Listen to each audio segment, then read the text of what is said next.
এরম যদি পরপর পরপর ইভেন্ট থাকে তাহলে কার না মজা লাগে বলো তো। আমাদেরও ছিল বইমেলার প্রোগ্রাম, আর আমরা এখন রেডি হয়ে সেজেগুজে বেরিয়ে গেছি বইমেলার প্রোগ্রাম করার জন্য।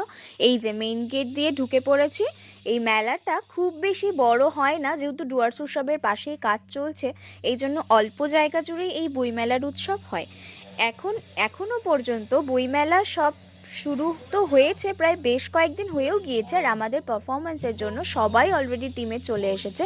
আর দেখো এইখানে সব কিছু রেডি হচ্ছে অ্যান্ড পার্মানেন্টলি ভাবে। এদিকে ম্যাডাম ঠিক করে দিচ্ছিল সবাইকে একটু একটু করে, সব রেডি করে দিচ্ছিল, এমনি রেডি হয়ে এসেছিল বাট তাও একটু একটু করে, বাট সব কিছু একদম ফিটভাবে করে দিচ্ছিল। অ্যান্ড ফাইনালি আমাদের এবার স্টেজ পারফরমেন্স শুরু হয়ে যাবে, আর আমরা এখানে সবাই মিলে বসেছিলাম একসাথে।